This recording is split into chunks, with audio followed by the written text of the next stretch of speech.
Hello, everyone. It is Tyler Bryden. I'm here today on July 6, 2018. We're coming off a long weekend here in Canada, a hot one at that. I think worldwide we set like some serious heat temperatures. Man, people are dying. We've got people in Montreal and Quebec. I had like 20 people die in the last week from dehydration, from overheat, and that's a really scary thing. Now, that's not what I'm talking about today. I don't have too much to say about that, but man, it's hot.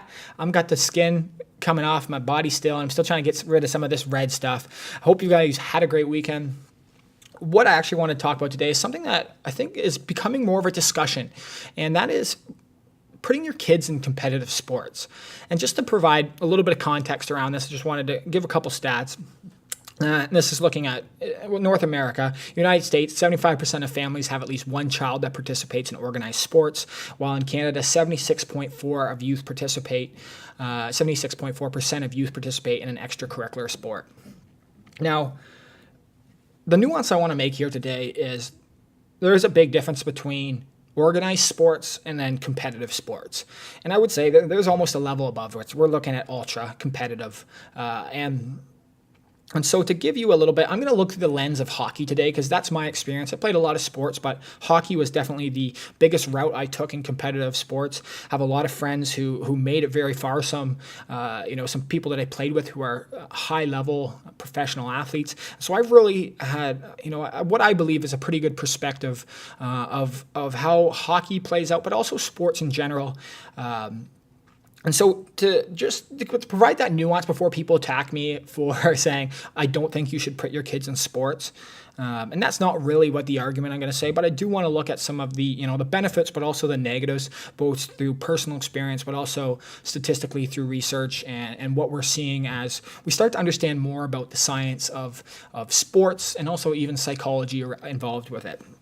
Now, if you're in any area, probably around in Ontario, in Canada, and probably this sort of same system reflects really worldwide, is that there are multiple levels of competitiveness. And so in hockey, we have what we usually call a league called house league. This is where, the players who aren't playing really at all competitively, usually the low-skilled players, they end up, it's sort of all the players who can't make the higher leagues get thrown down into this house league level. A lot of times, especially in hockey, this level doesn't have any physical contact.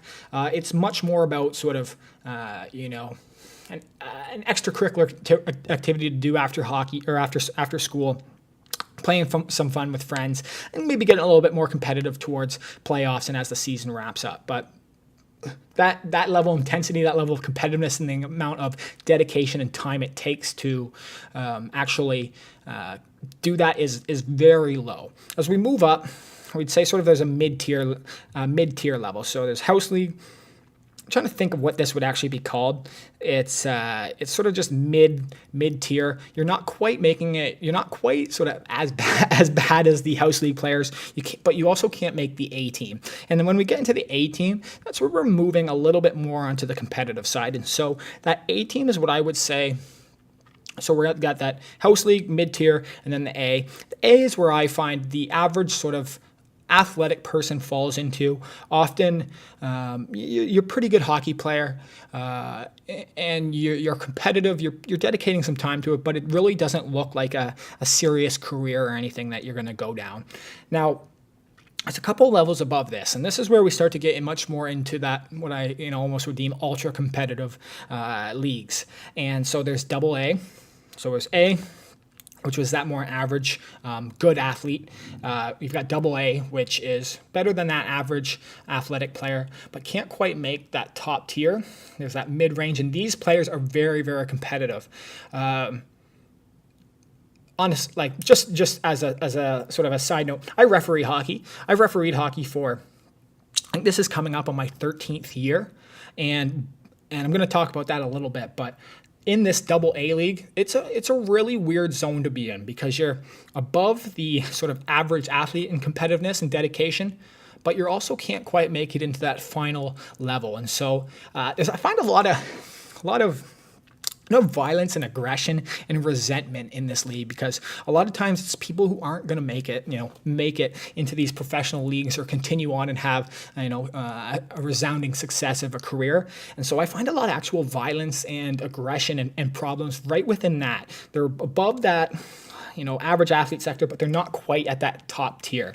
And so when we look at that top tier, in this area at least, that's called AAA.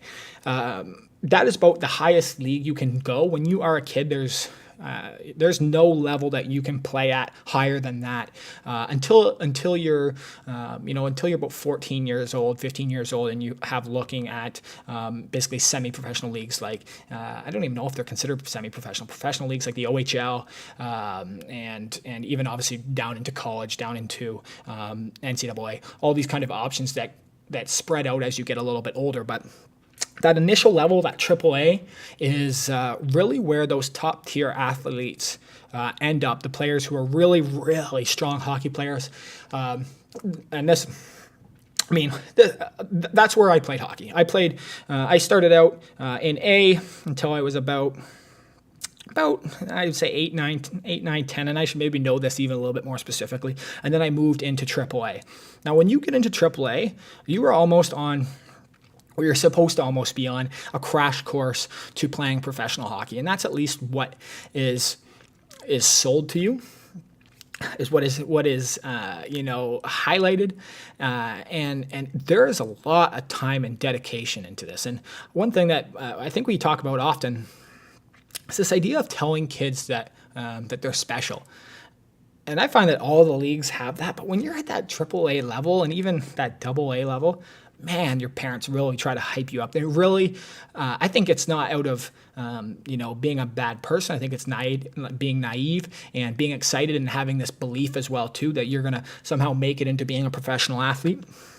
But there's a lot of pressure and there's a lot of dedication when you're playing in that kind of level. And this when I'm talking about competitive sports, this is what I'm talking about. This ultra tier, AA, I'm almost not even classifying in it. AAA, though, that is a different level of commitment, of intensity, of pressure, and drive needed to be in that. And so that's where I'm sort of aiming along this scale today. So please forget the lower levels. I believe that almost anyone can benefit from that, from getting exercise. And these are the positives. I just want to pull this up. I'm not going all negative here on sports today. I did want to pull up some reasons why kids should play hockey. Social skills.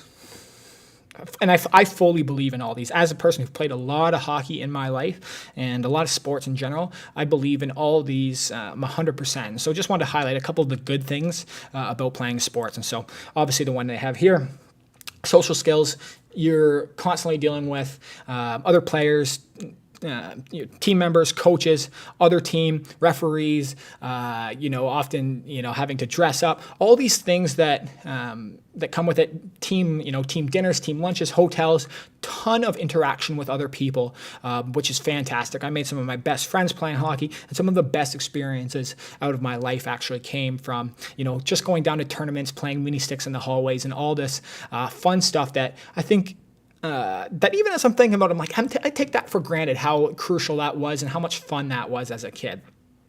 Now, go to the next thing, teamwork.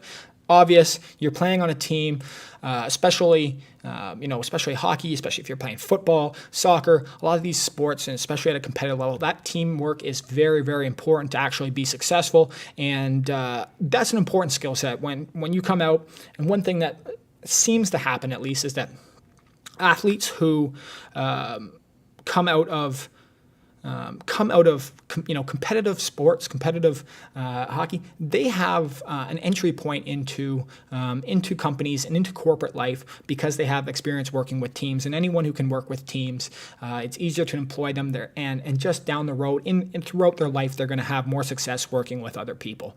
Physically fit, obviously. Ton of work to play these competitive sports, and just for some context of what that looked like for playing AAA around here, and we were at one point one of the top ranked teams in Canada. We were good hockey team, and so there was a ton of dedication. But there would be, I just found an old article about it the other day. I actually had I actually had it here. The Chiefs team, and I forget when this was, but our record that season was like 53-9-4, one of the best teams in Canada, and we would play probably 2 games a week. We'd often have tournaments. We would have 2 to 3 practices a week, and we would also have dryland sessions. So we would also have workouts on top of that. No shit that you're going to be physically fit.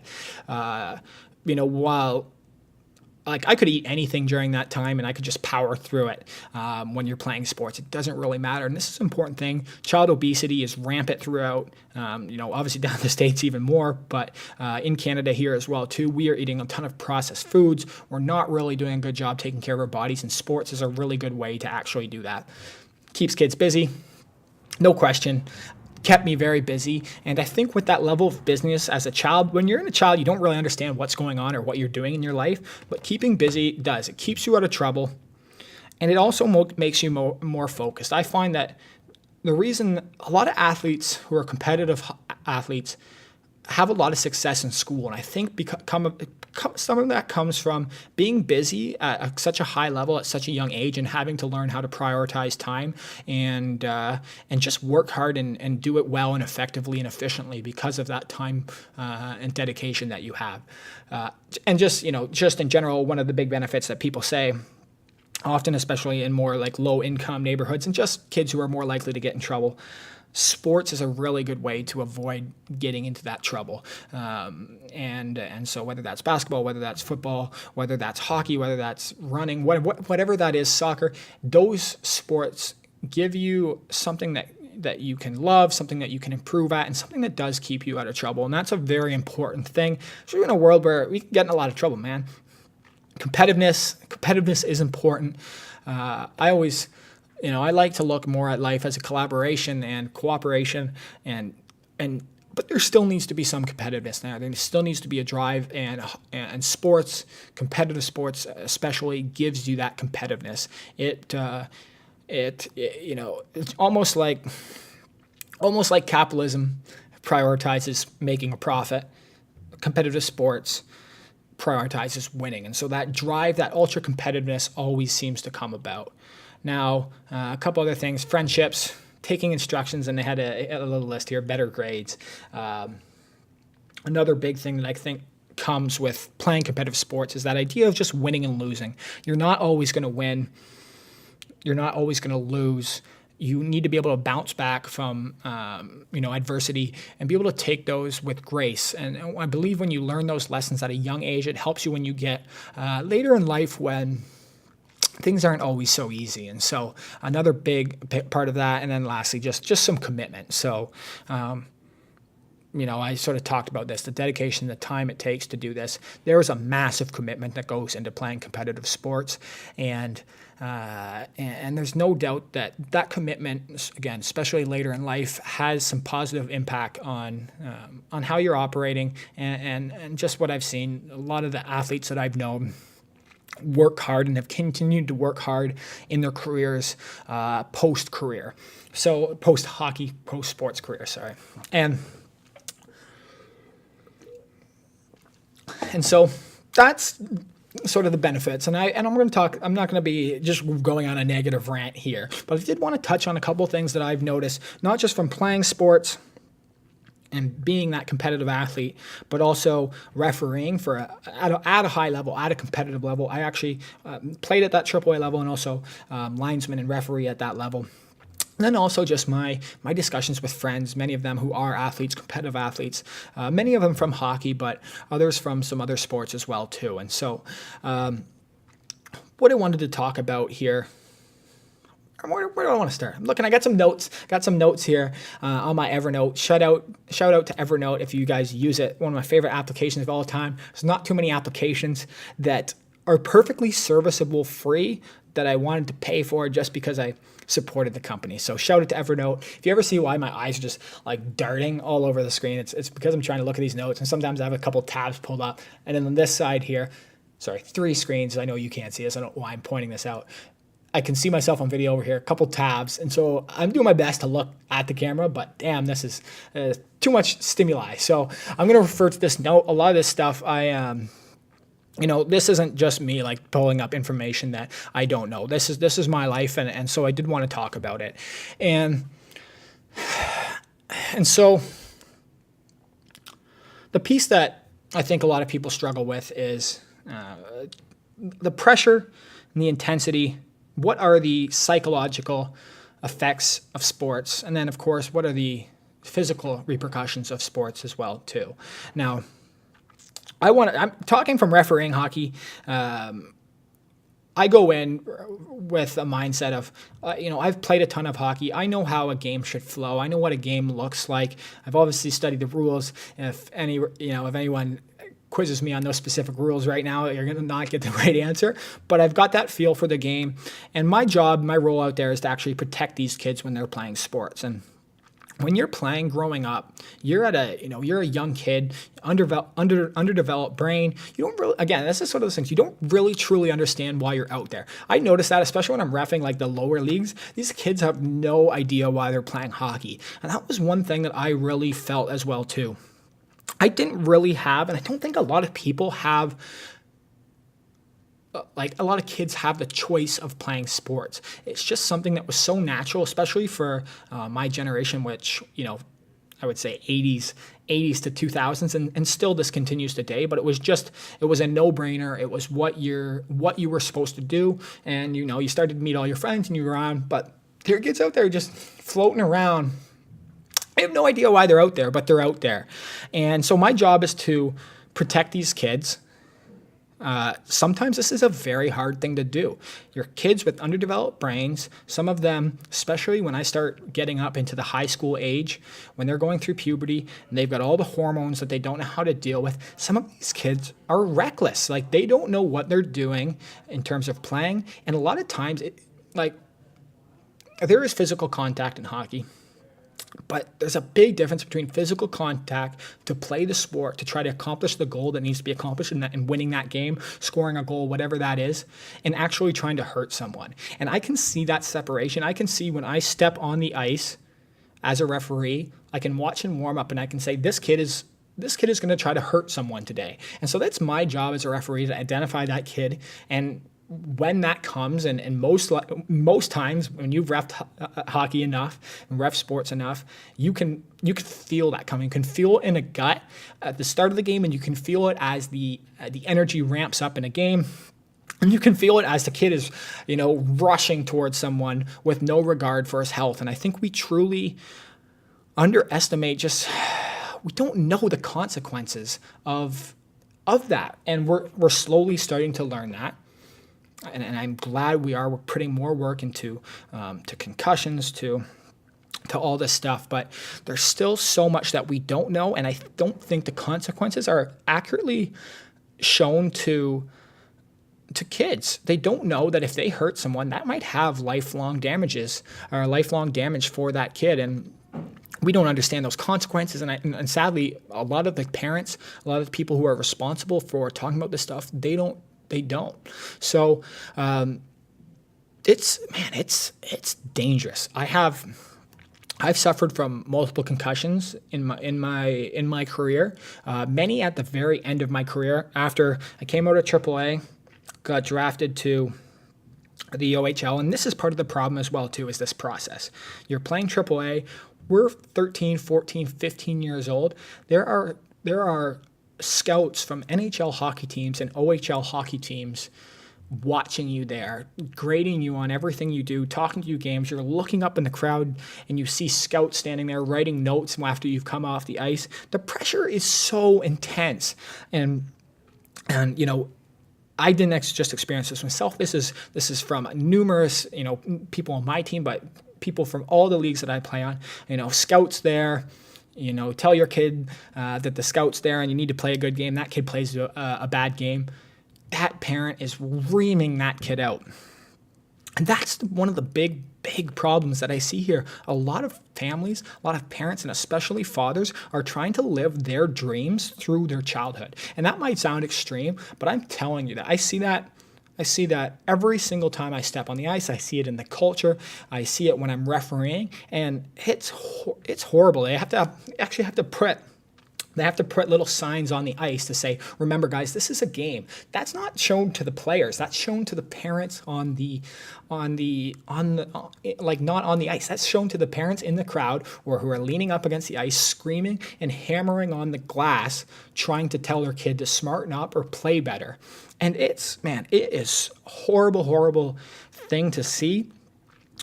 My dad was not even near the level of what I've seen out there, not just when I was playing, but what I see now in reffing. And still, there was times where, you didn't put enough effort in, made bad decisions. You take a penalty, you give the puck away, and man, you were getting reamed out after the game. And I think part of this really does come from such an expensive cost to playing these sports, and especially hockey. We would pay $5,000 just to play in the league. We'd have to pay for hotels. We'd have to pay for meals. We'd have to pay for gas. And on top of just the time, the cost in terms of financial, we're looking at time, cost in terms of time, where many parents could relax, enjoy weekends with their kids. Now they're rushing out playing in a hockey tournament, and they are spending, playing 5 games, 6 games in that weekend, back and forth to the rink, getting meals, trying to dry out equipment, trying to keep everyone happy, trying to pump them up if they're losing, trying to, not the opposite of that, just reaming at them to try to make them play better.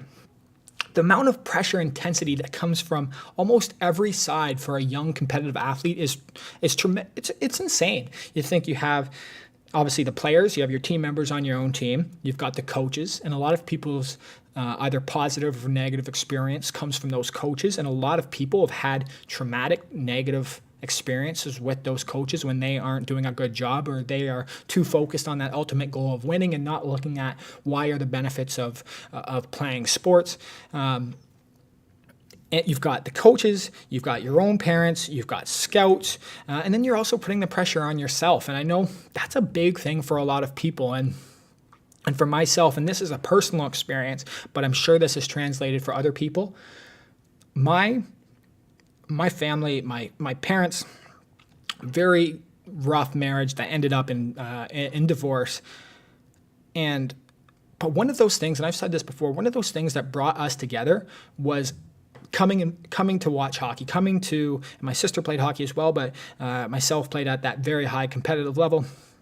Family would come to the game. They'd all sit in the crowd together. They'd all talk after the game. If it was a good game, if I scored some goals, I got some assists, everyone's happy. Family goes home, and we get to have a good night.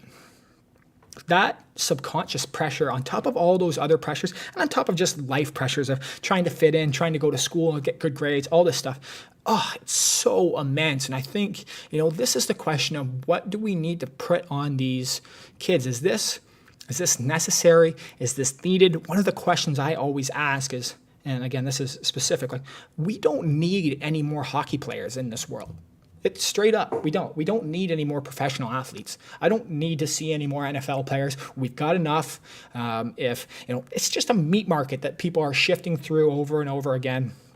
And there's no real need for more of it. What we need is community leaders. We need developers. We need people who are learning how to run businesses, provide jobs, contribute to society. A lot of people who are playing sports or are dedicating so much time of their life to this, they're not.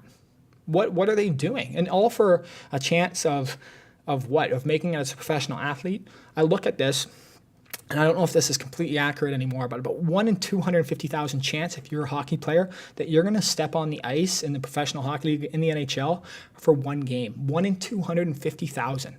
And yet, when we're growing up, almost every single kid playing AAA is told that they're going to make it to the NHL. Where are those false expectations being put out? Why are they being put out? It's almost like telling your kid that goddamn Santa Claus is real. And I hope there's no kids watching this. He is real, but you can't have that lie form. It's just not right. It's not appropriate, and it causes a view of the world that's not right. And for how many people who are really complaining right now about young kids, about millennials who have, a world, who aren't working hard enough or who think they're too special, a lot of this comes from these parents who, especially in the sports, think that their kid is everything and that they're going to make it. And one of the things that I really see that really, really blows my mind is wealthy, affluent, smart, intelligent parents who are putting everything into this child's hockey career, sports career, competitive sports career, knowing that the success, the happiness that they've had has come from building a career, working in a business, doing a good job. And they're going back and they're trying to get their kids to focus solely on that, knowing how important it is to diversify. There's now schools dedicated solely almost to providing enough education to these kids, but basically just shoving them on the ice, shoving them on training, and grooming them to be professional athletes. These schools cost, $25,000, $50,000, $100,000. On top of that, you're looking at, power skating camps, and again, all those other additional expenses that come with the sport. It's fucking crazy. Seriously, I try not to swear. That one, it's so insane. And one thing that I find is that the players who play competitive sports at such a young age, they often become disillusioned from those sports and burnt out, and especially at the time that is most crucial for them to actually be performing. And so what I saw, and just to go back to this AAA, I think we had about 17, maybe 15 players on our team. I think we had like 13 of 15 or 13 of 17 players drafted to the OHL, which is the league right before the NHL. That myself was included in that. We most of the people who came out of that who were so good at hockey, who almost were very, very close to getting along that path, at least as close as you can be from a general perspective, are burnt out, they're tired, and they actually a lot of them don't seem to like the sport that they played anymore. And I think that's one of the most frustrating and annoying things that I see. I felt this way myself at the end of my career, and I know a lot of people who dedicated their lives to sports, and now they don't want to play. They never want to go back on the ice before because they feel so damaged and ruined from playing that sport. And it's just such an odd thing. The players who played in that lower level, who enjoyed it, who diversified what they were doing, who spent time with education, spent time hanging out with friends, doing all this stuff, they enjoy those sports later in life more than the people who dedicated everything to it, got hurt, got injured, are disillusioned because they were told they were special and were going to make it and then didn't. And there's a lot of players like that.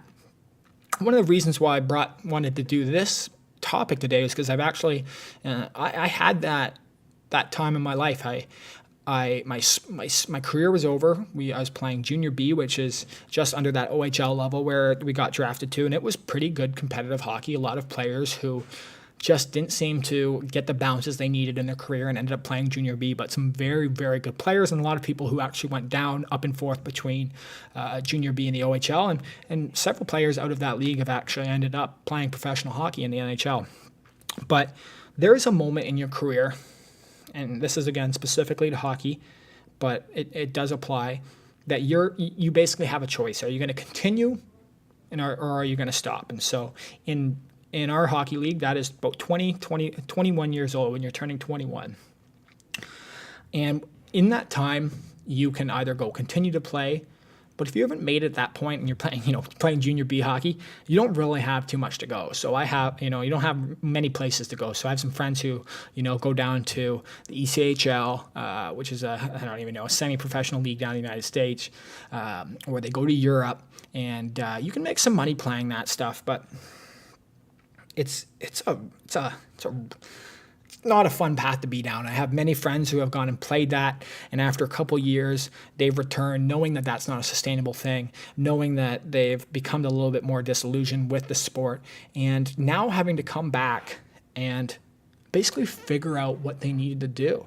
And this is what really scares me about sports and competitive sports specifically, is that we and athletes have built their identity, their whole life around playing that sport. And so when that sport, it's, in a lot of cases that sort of, it's almost ripped away from you. That career ends.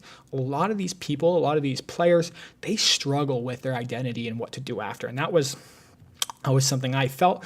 I remember, and I've said this before again, that when we won the championship on the very last hockey game that I ever played in my life it was for the Sutherland Cup. This is the championship in the league. We had never won it before. Our team in the city had never won it before. So it was a very special moment for us, and I'm very lucky. I'm fortunate to end my career in that way. But I remember skating on the ice after winning that championship. We won the championship. I contributed in that game, scored goal, assist. And I remember everyone celebrating and looking around thinking, what the fuck do I do now? I have no idea what to do. And this hasn't happened with everyone, but that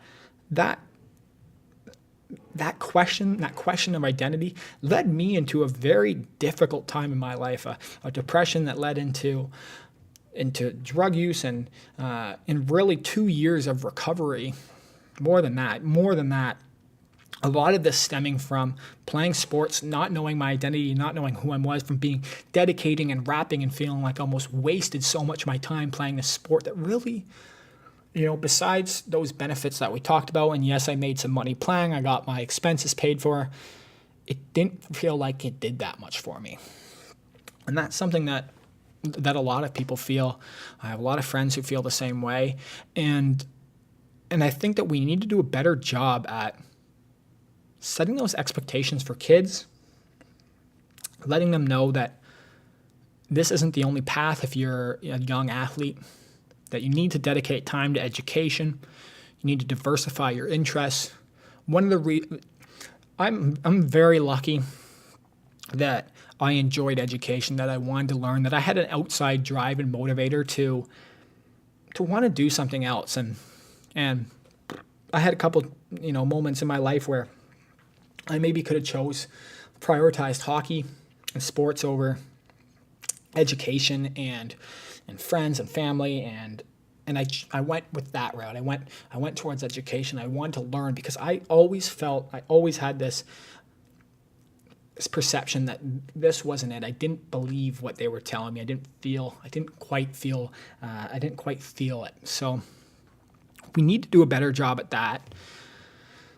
We have to understand that when you get to those higher leagues, when you're playing as a professional athlete in the NHL, it is a business.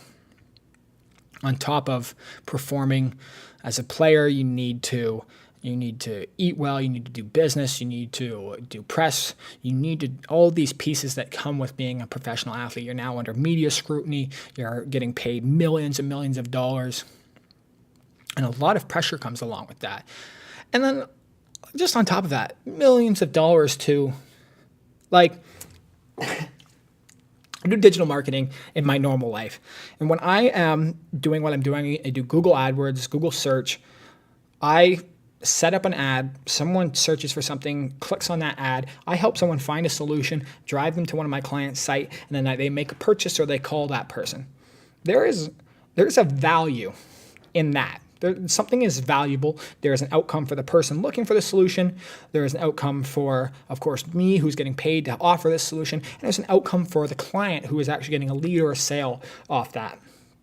When I am playing beer league hockey and I can stick handle a black rubber disc and shoot, go bar down, whatever, great. What is that? What is the value of that? What is that skill set? Why did I put 15 years into honing how to put a black disc off a bar into the net? What is the contribution to society? What is the contribution to anything? There's just, it's unnecessary. There's no value there. And, I'm going to take some heat for this. I love playing hockey. When I get to hit that bar down, I go play puck on Wednesday nights and I score and we, make a nice play back and forth with a couple guys and we put a puck in that. I'm pumped. But when we look at this practically and objectively, what is it? It's the same thing. LeBron James, amazing, incredible athlete. his job is to put a ball in a hole over and over and over and over again. The reason they have value is because the entertainment spectacle, the spectacle that has been built around this competitive sports, built around these professional sports. And if these sports or this entertainment collapsed, these athletes wouldn't have a skill set that's valuable. And that is such a terrifying thing. It's a scary thing to see. A lot of my friends struggle with it. I was, again, lucky I chose to, when I was playing junior B, I also chose to go to university and learn some stuff there. And then I chose to go to college after that and learn some more practical skill sets in front-end development and marketing. But a lot of my friends who played high-level sports and didn't quite make it, and I have a couple friends who, not friends, but, well, they were friends at the time, but teammates, people I played against very closely who have made it. You know, they've made their millions of dollars. They played their sports. But the other ones, they don't know what to do. Some of them are, you're going to be a car dealer, or you're taking on part-time work, or you're often going into sales and trying to leverage what you've learned from sports. But that's a very, very difficult transition. And that's a difficult transition even if you're a professional athlete. A lot of people think that just because you made it, you've got 20 good years in the NHL. You've got 20 good years in basketball league, 20 years in NFL. A lot of these guys think it's the NFL. It's like 4 years average. Same with the NBA. Half of the guys you see in the NHL aren't there in 5 years. So imagine that. Imagine working that hard. You made maybe, a couple $100,000 playing professional sports, maybe $1 million, couple $1 million. But effectively, your career is over. You might be 28 years old. What do you do after that? Yes, you can invest. You probably have enough money to thrive and live. But people don't just thrive and live off money. They thrive off purpose. They thrive off of doing something that matters and contributing to the world. And that's a massive, massive struggle for a lot of athletes who are coming out of competitive sports. I think there's only really couple other things that I wanted to touch on here. And I had touched on it a little bit. Was the injury side. And man, injuries are so numerous with these sports, and the big one, of course, that we're talking about is concussions and brain damage. And this one is close to my heart. Again, I've had a couple concussions, and I feel it. Like I've tried to put that off, that I haven't felt the impacts of concussions. But when I just feel my brain operating day to day right now, there is a difference of how it used to feel. It used to feel clean, like it was running smoothly all the time. And, there's a lot of other contributing factors to this, but I know deep down that there is some contribution from these concussions. Some that went diagnosed, that I ended up in the hospital for, many that went undiagnosed. And that's obviously what we've seen, a recurring theme over and over again. And now, when I got a concussion, one of the biggest things that, again, I think we need to implement, at least if you're playing these sports, is getting a baseline test for your brain operation. When I got my first real traumatic brain injury, my concussion, I went and did tests for, my reflexes, for my perception. I went from being a smart, athletic, articulate person to being in the first, second, and third percentile. I couldn't even click on the things on the screen. I couldn't add numbers. I couldn't do anything. And until you have that moment where you're sitting there on the computer trying to do this test and not being able to do that, you don't understand how scary that is. I had a concussion from a guy who, again, that wasn't a hit just to play the game. That wasn't a hit to accomplish the goal that needed to be done. That was a hit to hurt someone. That was a hit to cause damage to someone. And that's what happened. I'm going to be impacted from the rest of my life from those hits, from that concussion. There is direct correlation to that, to Alzheimer's. Many people, I'm sure, who are playing sports right now, we've seen this already. CTE, we've seen the damage that this can cause early from the repercussions, but also later in life. I'm scared every day that I'm going to head towards Alzheimer's. You ask my girlfriend, you ask people who are close to me, man, I have some serious brain farts sometimes. Man, it's crazy. I did a podcast an hour and a half the other day, and there were times where I was and just not as clear, zoned in as much as I was, and I'm completely losing my train of thoughts. And I've seen this before. I've seen this over and over again. I'm having a conversation. When you're sort of having that conversation, there's honestly this very smooth flow, and then you sort of have this word bubble that's forming as you go to continue that sentence and finish that thought. And there are times where I can physically and mentally feel that thought bubble basically popping, dispersing, and I'm not able to finish this thought. That might sound crazy, but I've had discussions with other people, fighters, great discussion the other day with one of my good friends who's a MMA fighter, hockey, football. They've experienced that same thing. These are not, as much as weird as they sound, these are not abnormal things, and a lot of that can be attributed to concussions and also not the right treatment of that concussions. No one told me about the repercussions at that time. They said, be careful, try to get some sleep, whatever. You don't understand the consequences of that. I got concussions, buddies were out partying and doing whatever, not understanding, truly underestimating the damage that it can do. And so that's something that we really need to be careful about. We're seeing it in football, of course. Hockey is the same thing, man. Some of these hits I've seen, the way these kids have gone down, man, it breaks my heart to see, knowing that kid might have just changed their entire life because of that concussion. That might lead down to neurodegenerative diseases. Like, I have a buddy who I played with, talking to him a couple weeks ago. He had multiple concussions in his career, and now he can just bump his head off. He bumped his head off the staircase a couple weeks ago, and he got a concussion. How scary is that? If he gets another concussion, I have friends who were told that if they had one more concussion, their career would 100% be over, and they'd be lucky if they're basically not a vegetable at that time. There are people who are playing professional sports right now who are in that same category. Sidney Crosby is in that same category, I'm sure. They have all the medical treatment in the world. It doesn't matter. It could be another hit to the head, and he could be, goddamn, walking Lego man. So that's a really, really scary thing. I think it's something we need to get under control. Another controversial opinion that I've had from the scene refereeing, and we're already starting to see it, hitting is being phased out in competitive hockey. And in lower hockey, it's basically already phased out. It's already getting phased out in competitive hockey as well, too. So AAA, if you're playing AAA down in Toronto right now, that's the only place that you're really doing hitting. Any league below that AAA league, I don't believe there's any hitting right now. And so a lot of people look at the core of what hockey is.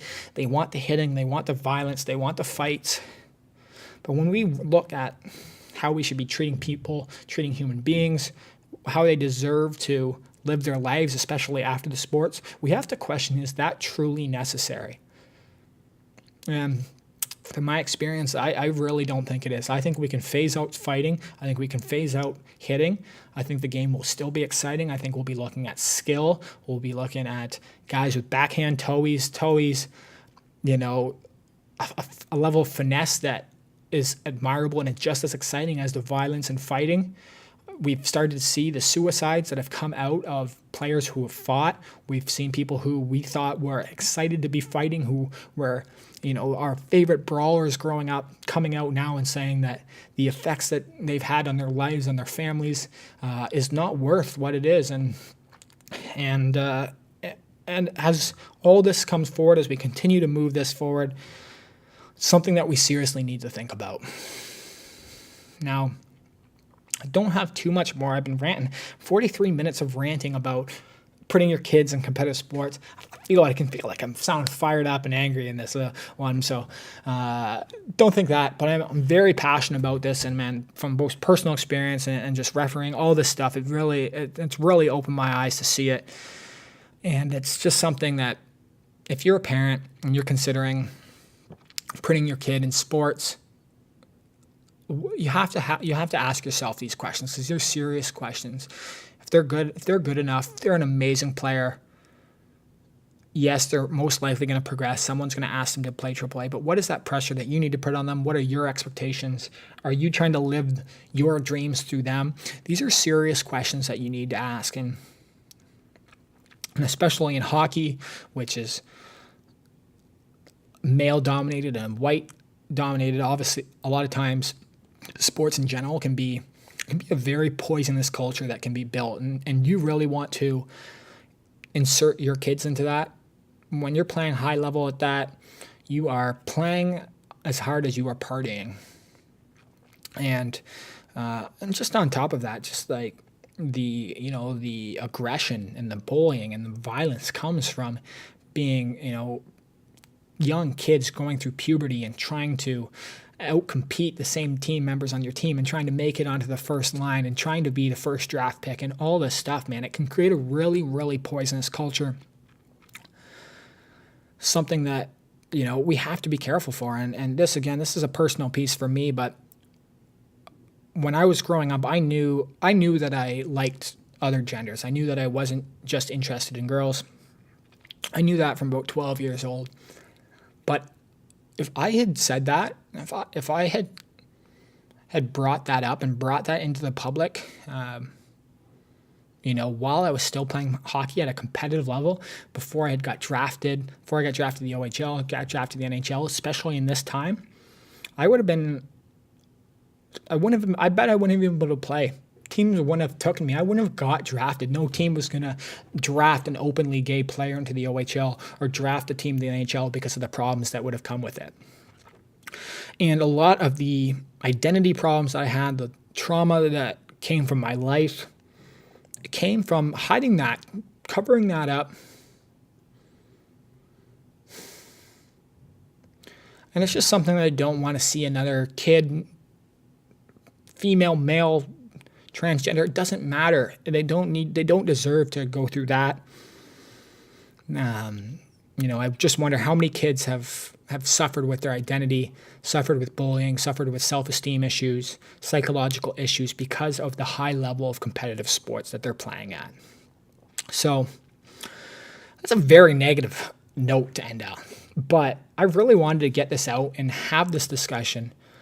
I'm hoping that there's someone out there, listening to this, and thank you if you are. Let me know what you think, because this one is a big topic that I'm interested in. I'm still, I'm turning 26 this year. I do at least hope to. I'm back and forth because I'm looking at good kids and bad kids, if I want them. But at some point, I believe I will, and I want to know, as parents or just people from the outside looking at this, what do you think? Should your kid be playing competitive sport, ultra competitive sport? Would you be happy to see your kids playing at a lower level, having fun and getting the exercise and the teamwork and the benefits, the real benefits? And again, as negative as it's been, there are major, major benefits that come out of playing these sports. But is it worth it? What's the trade-off? Because I know if I could go back, I wouldn't play AAA. I wouldn't want to do hitting. I don't know. I don't even know if I would play hockey in general. I might try to play something that I always liked, and maybe this is me not being a team player, maybe an individual sport, tennis, golf, something like that. What are these trade-offs? What are these priorities? What kind of life are we creating for these kids when we're putting them to a sport, not necessarily knowing the outcome of it? How are you being as a parent? Are you being a supportive, positive person and helping them progress both as an athlete but as a person? Or is this an ego trip for you to hopefully get your kid into a professional league and cash out on your retirement, which is what a lot of people truly think. I played with kids whose parents talked about their kid like it was their retirement check. And when we're living in a time like that, with all the other stuff we got going on, it's unnecessary. And as we move into a world where there's a lot of things needed to be done, a lot of big priorities, if we all want to live healthy, happy lives, we have to ask ourselves, do we need more competitive athletes? And with that, I'm done. Hope you guys have a great weekend, and I look forward to chatting next week. I'm going to look at a more positive topic if I got it. But this one was important to me, and I really wanted to get it out. So thank you, guys. Have a great weekend.